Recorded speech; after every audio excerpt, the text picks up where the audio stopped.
Hola, bienvenidos a un episodio más de Abogacía Trabajando.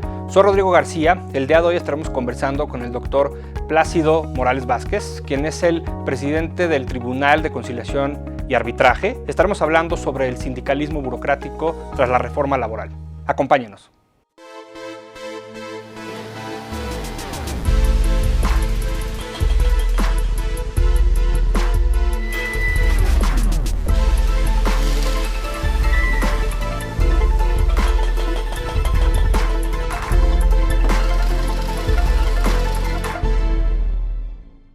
El doctor Plácido Morales Vázquez es licenciado en Derecho, egresado de la Facultad de Derecho de la UNAM, en donde se tituló con una tesis sobre el problema de la migración y la justicia laboral en el estado de Chiapas en 1978.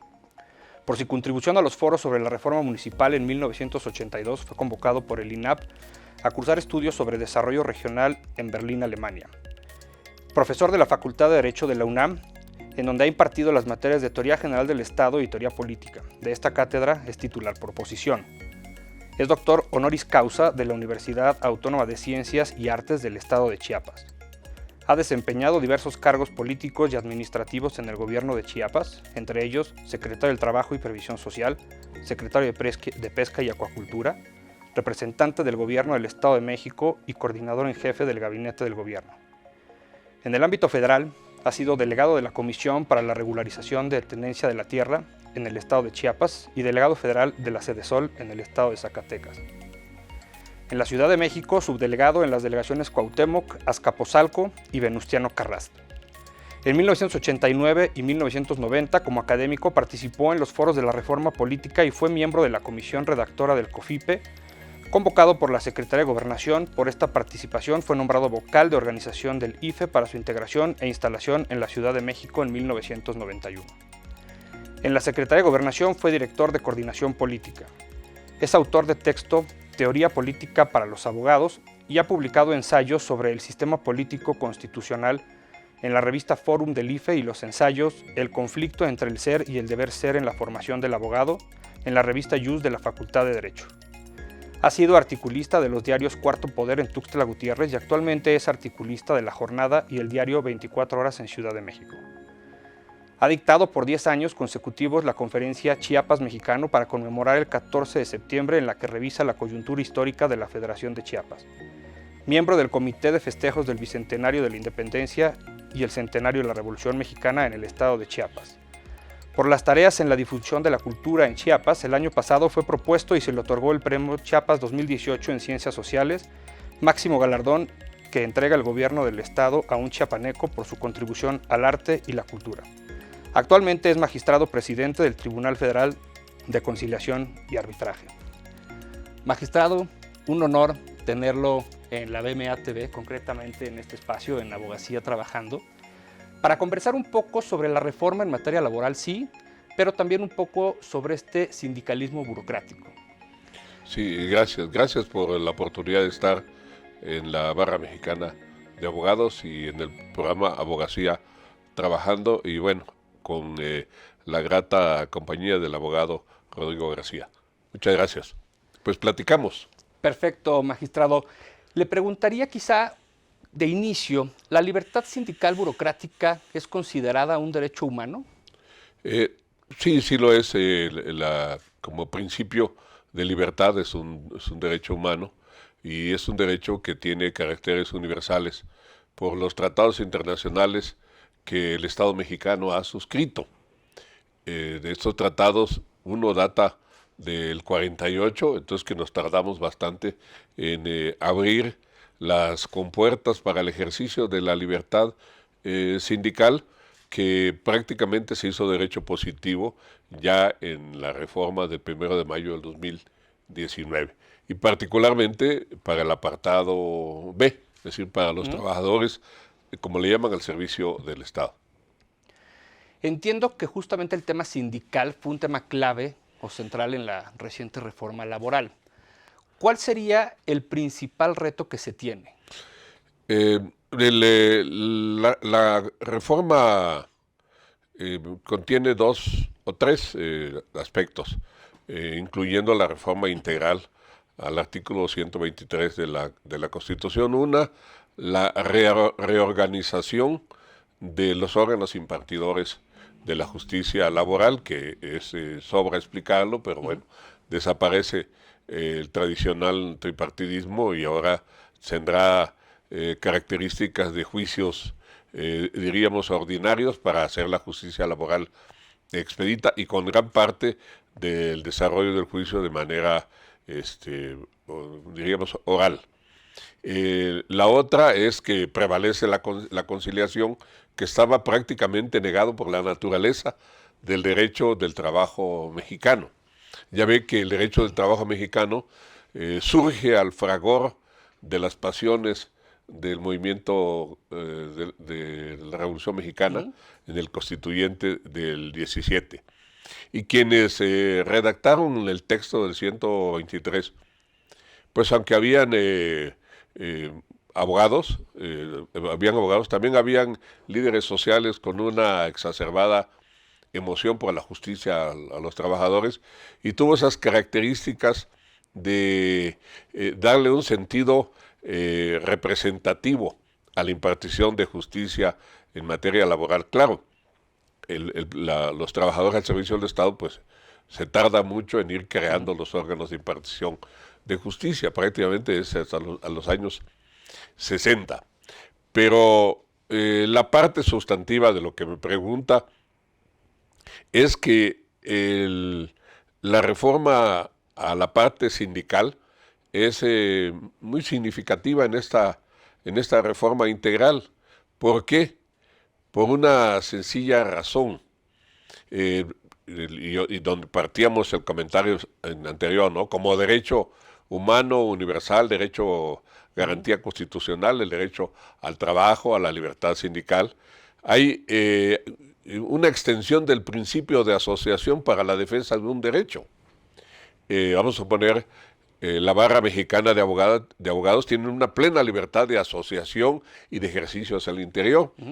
El sindicalismo mexicano no lo tenía. No lo tenía por una razón de orden de control político, porque había cláusula de exclusión, estaban afiliados en una sola central o en 2 o 3 centrales, y los trabajadores de servicio del Estado, por mandato de la propia ley federal de los trabajadores de servicio del Estado, tenían que estar afiliados a una sola federación, es decir, el Estado tenía un instrumento de control vertical sobre sus propios trabajadores.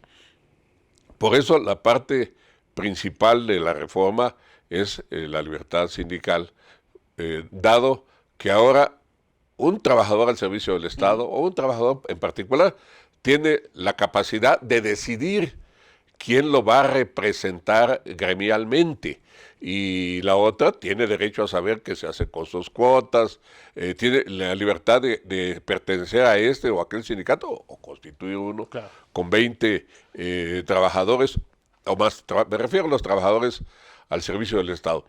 Ahí la relevancia de esta reforma, el significado. La otra es que el propio sindicalismo, hay prejuicios sobre el sindicalismo. A mí me preguntaba hace poco alguien, un patrón, me dijo, es que yo no creo en los sindicatos, pero usted puede hacer un sindicato de patrones también, le dije. O sea, hay malos sindicalistas, pueden haber malos sindicalistas, pues los sindicatos naturalmente son buenos, lo hacen los sindicalistas. Y con este ejercicio de libertad, seguramente llegarán a los órganos de representación, pues las personas con más autenticidad. Ahora me preguntaba, ¿dónde están las dificultades? Bueno, las dificultades es cambiar la conducta de los agremiados. Si ya está la forma, ahora falta el fondo. Entonces hay una cuestión de conciencia que tiene que haber sobre los derechos que cada quien tiene. Ya no el arrastre tradicional por las inercias que había en los sindicatos que vimos nosotros, tanto en el apartado A como en el apartado B. En el apartado B vimos sindicalistas tradicionales apenas están desplazándose. ¿Y para qué los mencionamos? Y digamos entonces, con esta reforma, dentro de estas libertades, ¿pueden afiliarse a varios sindicatos o es forzoso estar solo en uno? No, deben afiliarse a uno, pero pues pueden estar en uno, si este no lo representa bien, cambiarse al otro, si Ok, no crear otro. Pues es la libre sindicación que dice la reforma, ¿no? La reforma es todavía insuficiente, claro. falta, pero se debe ir dando a la práctica y es el propio movimiento de los trabajadores el que puede ir haciendo la reforma, ¿no? Y le preguntaría, lo comentaba hace unos minutos justo sobre la reforma del 2019. ¿En qué consistió concretamente la reforma de la Ley Federal de los Trabajadores al Servicio del Estado el 1 de mayo del 2019? La reforma principalmente es relacionada con garantizar en lo general la elección democrática de los líderes sindicales. Dos cuestiones ya, superar la etapa del férreo control del gobierno sobre los órganos representativos de sus propios trabajadores. ¿En qué está eso? Es decir, viene la elección de un sindicato, sindicatos más numerosos, el de la Ciudad de México, por ejemplo, 130,000 agremiados. Ahora se está renovando los órganos de representación del CENTE. 2,300,000 trabajadores, dicen, incluidos los jubilados. ¿Cómo será esto? El artículo 69 de la Ley Federal de los Trabajadores al Servicio del Estado dice, a ver, exhíbeme la convocatoria. Entonces el tribunal aprueba la convocatoria, la exhibes 15 días antes y la publicas 15 días antes de la elección. Nosotros la validemos de que el voto personal libre, secreto y directo esté garantizado en la convocatoria. Pero aparte, estamos facultados para la observación de que se esté cumpliendo. Aquí entramos en una dicotomía, Rodrigo. Primera, garantizamos, somos garantes del voto, pero tampoco podemos intrometernos en la vida sindical. ¿Por qué? Por la autonomía sindical. Entonces, ahí tenemos que ir buscando el equilibrio entre la parte formal y la parte esencial de los procesos. Por ejemplo, para ilustrar en ejemplos sencillos, la elección, el CENTE es el sindicato más numeroso que hay en nuestro país y quién sabe en muchos países, ¿no? Se empezaron a vencer los plazos para los que fueron electos sus dirigencias sindicales. Se vencieron hasta hoy en 36 secciones sindicales de las 56 que integran el CENTE. Por la pandemia y por el acuerdo de la Corte de suspensión de labores jurisdiccionales, que el tribunal tiene que continuarlas, no acatarlas, pero continuarlas. Nosotros suspendimos labores también como tal, no podíamos iniciar esos procesos, entonces prorrogamos los mandatos de cada uno de los comités ejecutivos y ahora hemos renovado, han renovado ellos 7. Las 7 elecciones hemos ido como observadores. La gente vota con tinta indeleble, casi parece una elección constitucional, con tinta indeleble, con una lista nominal. Se registran con tiempo a las planillas, se publican con urnas, con urnas casi como una elección federal, con observación de una sección sindical, se trasladan a otra para integrar las casillas, con representación, 2, 3, 4, 5 planillas. Y sorprendente, una elección sindical, como es que van a estar haciendo fila para votar en una elección sindical, como que a las personas, a los trabajadores, a los ciudadanos o ciudadanas, nos motiva mucho el ejercicio del derecho de votar. Como que algo nos hace sentirnos que somos ciudadanos. Así es, totalmente. Sí. Le hago la misma pregunta, es decir, ¿en qué consistió la reforma de la misma ley, pero la de abril de este año?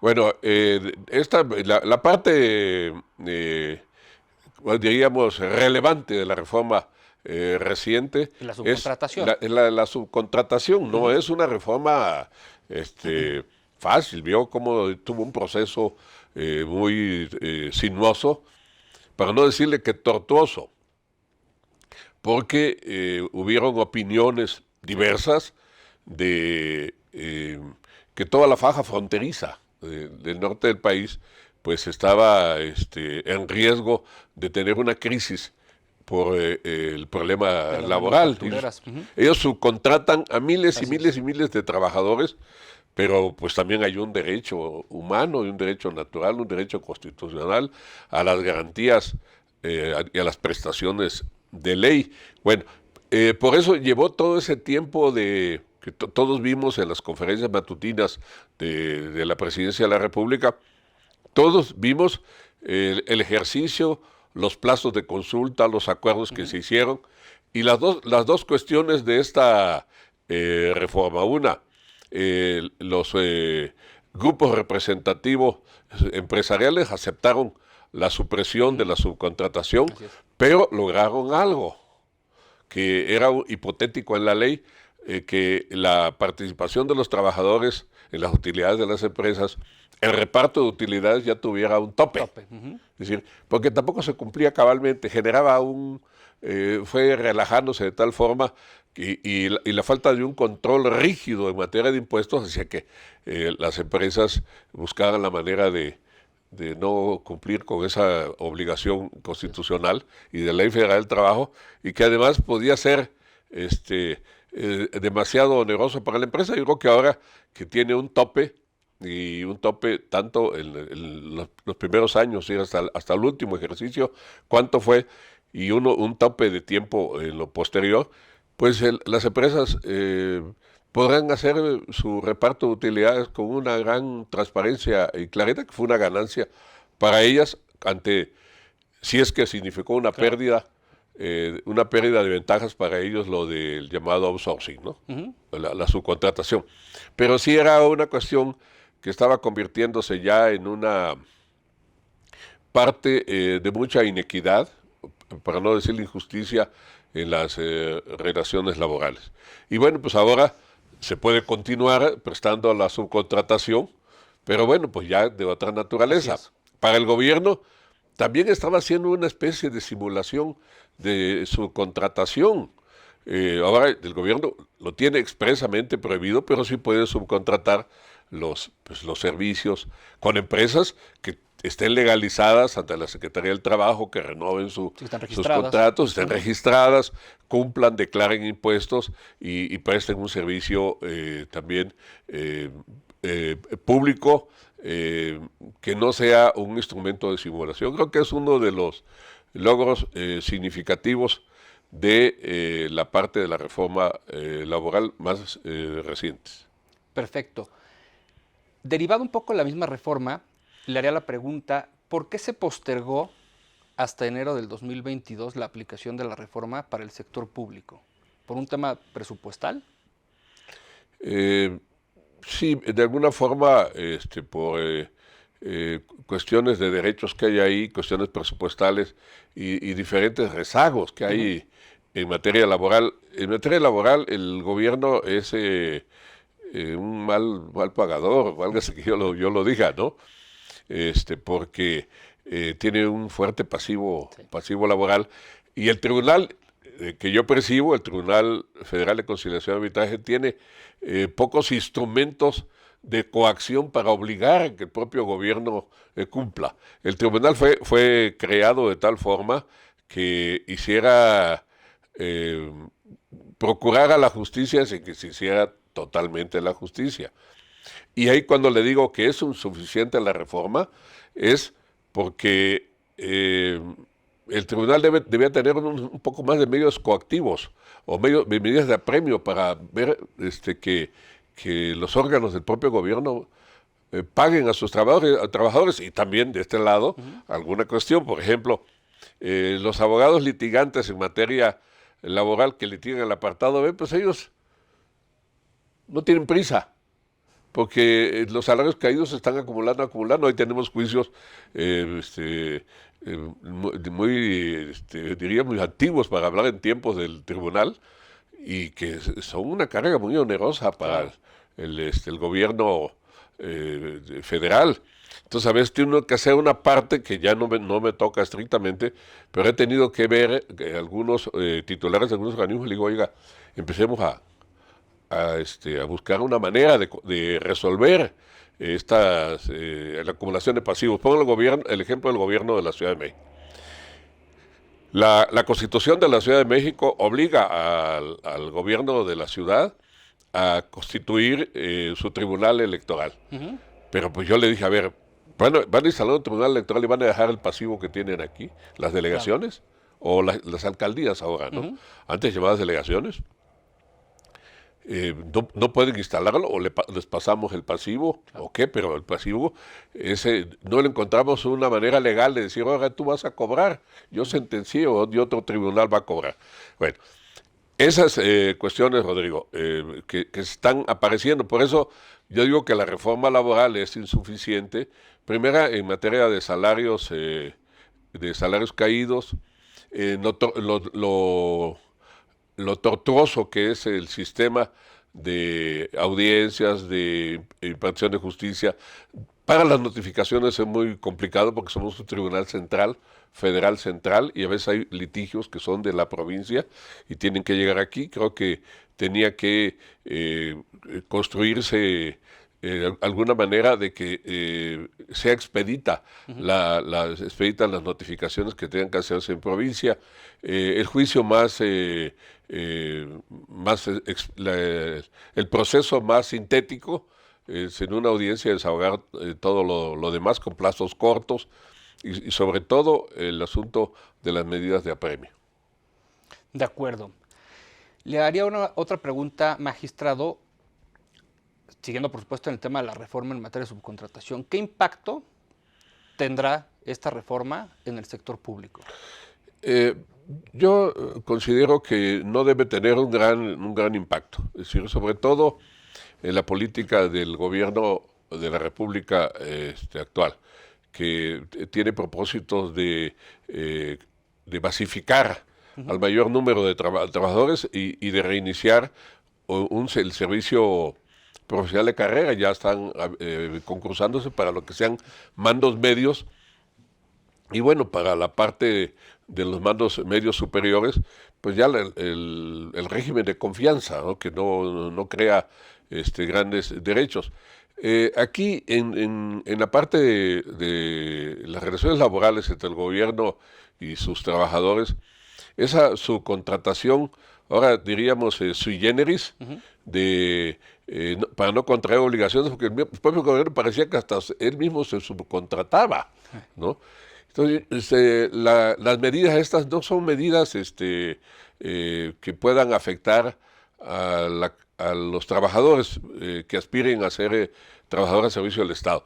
Y para efectos de los servicios, pues ya que los servicios sean totalmente transparentes, es decir, los servicios de mantenimiento, pues se siguen subcontratando, los servicios de seguridad se siguen subcontratando. Pero ya no voy a subcontratar si tengo un área de cómputo, a ver, venga tal empresa, réntame la computadora y dame el servicio outsourcing, porque entonces yo, Estado, yo, gobierno, estoy actuando indebidamente ante la propia ley, que como parte pública me obliga y yo sería que tenía que predicar con el ejemplo, ¿no? Totalmente. ¿Y la reforma es aplicable también, por ejemplo, para organismos públicos descentralizados? Sí, claro. Sí, pues es para todos. Para todos. Hay muchas cuestiones complejas en las relaciones laborales que tienen que irse corrigiendo también. Mire, la propia Constitución, el apartado B, pone en un régimen de excepción a los trabajadores que tengan que ver con cuestiones de seguridad. Es decir, celadores de penales, policías, cualquier policía, agentes del Ministerio Público, quienes hagan guardia y custodia de valores, es decir, los que trabajan en la CONSAR, etcétera, ¿no? A un régimen especial que no les construye derechos a sindicalizarse ni a basificarse. Y bueno, vienen decisiones de Estado como el tránsito entre la Policía Federal y la Guardia Nacional y quedan, 20,000 policías que ya no quieren pasarse a la Guardia Nacional porque no convenió su interés, voy a decir, ¿no? Pero ya los vimos en las calles. Claro.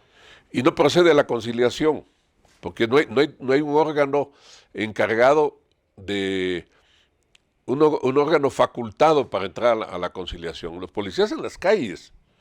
La gravedad de orden público y político es que hayan 1,000, 2,000, 3,000 policías protestando. Son policías que están entrenados para el ejercicio de fuerza también. Y están en la calle, los juro a reprimir, cuando los juro a desalojar con otros policías. Sí. Es decir, bueno, vimos el caso del aeropuerto. Entonces queda un vacío legal ahí. El tribunal tuvo que asumir con un acuerdo del Pleno facultades de conciliación, invocando el reglamento interior del tribunal para llamar a los policías y hacerles la liquidación, emitir un laudo para que quedaran asegurados tanto sus derechos como cumplida la obligación de la parte patronal, que es la Secretaría de Seguridad Pública. Pero quedan muchos casos así de trabajadores que tal pareciera que debían estar en un régimen como de subcontratación, que no es estrictamente subcontratación, es contratación sin tener un órgano de aplicación. Claro. Porque los tribunales, el Tribunal Federal de Justicia Administrativa dice, yo no soy competente, yo no puedo conciliar, yo puedo validar aquí un cumplimiento de un acto administrativo. Claro. Bueno, ante esas cuestiones, por eso digo, la reforma es insuficiente hoy. Magistrado, desafortunadamente nos quedan 2 minutos. Quisiera quizás abordar 2 preguntas muy rápido. La primera sería nada más saber las consecuencias en materia penal para quien utilice la subcontratación prohibida tanto en el sector público como en el privado. Y una última, que la haría yo directamente, sería ¿qué podemos esperar en los siguientes años en cuanto al tribunal que usted preside? Empezaría yo por la segunda, invertiría el orden. Yo creo que este tribunal, cuando comenzó el actual gobierno, se reflexionó mucho sobre la parte laboral, la parte de las relaciones laborales, porque venía la reforma. Y bueno, la reforma ya había empezado, pues no ya estaba la reforma constitucional, ya era obligatoria hacer la otra parte. Y entonces se revisó la naturaleza del tribunal. Yo participé en una comisión sin saber que iba a presidirlo, ¿no? Me nació la idea y yo hice los planteamientos de que este tribunal no era muy fácil hacerlo, que como llegaron a proponer, que pase al Poder Judicial. Porque hacer plenamente jurisdiccional una relación entre el Estado o entre un órgano del Estado y sus trabajadores, el propio Estado se pone a sí mismo contra la pared. Claro. Puede impartir la justicia, los derechos, como estamos ahorita, la libre sindicación, los derechos de asociación, pero la parte paraprocesal, que es la gestión que hacemos nosotros ante los órganos de la seguridad social para que se cumplan las obligaciones que se tienen en materia de afores, etcétera. Este tribunal, ¿cómo lo veo en el futuro? Yo, como le comenté, veo a ese tribunal un poquito más, tenía que seguir funcionando en el tripartidismo, por la naturaleza de los trabajadores que están sujetos a los juicios laborales, pero un tripartidismo menos esquemático, más libre de parte de la representación de los trabajadores. Y por otro lado, más profesionalismo de parte de los juzgadores representantes del gobierno. En el caso de los presidentes de sala, que así está la estructura del tribunal, un magistrado representante de los trabajadores propuesto por las federaciones, un magistrado propuesto por la Secretaría de Gobernación para el gobierno y un presidente de sala. Los presidentes de sala se ha tratado que sean de carrera, totalmente, ¿no? Y la inmovilidad total para ellos, ¿no? Se ha ratificado de los 8, se ha ratificado 3 o 4 que han hecho carrera del tribunal. Así lo veo el tribunal. La otra parte, la parte de la penalización, la veo innecesaria, ¿no? La ley en sí misma, en su obligatoriedad, es ya suficiente, y bueno, pues esa evasión fiscal de alguna forma pues Claro. está penalizado, ¿no? Yo estoy muy contento de que tengamos esta entrevista, abogado Rodrigo García. Muchas gracias a la Barra Mexicana de Abogados y abogacía trabajando. Al contrario, Magda, el gusto es nuestro, de verdad un honor el que nos hubiera acompañado. Por supuesto, el tiempo se nos fue muy rápido, la charla nos da para mucho más, pero bueno, ojalá haya oportunidad quizá de que esté nuevamente con nosotros para continuar esta plática muy interesante. Gracias, por supuesto, a todos ustedes por habernos acompañado nuevamente en un episodio de Abogacía Trabajando.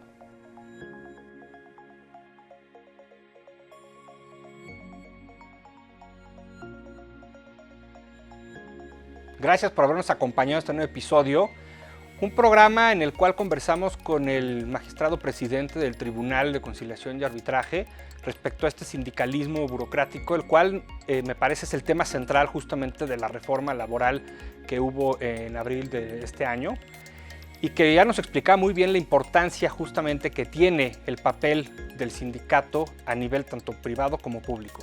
Los espero en el siguiente programa de Abogacía Trabajando.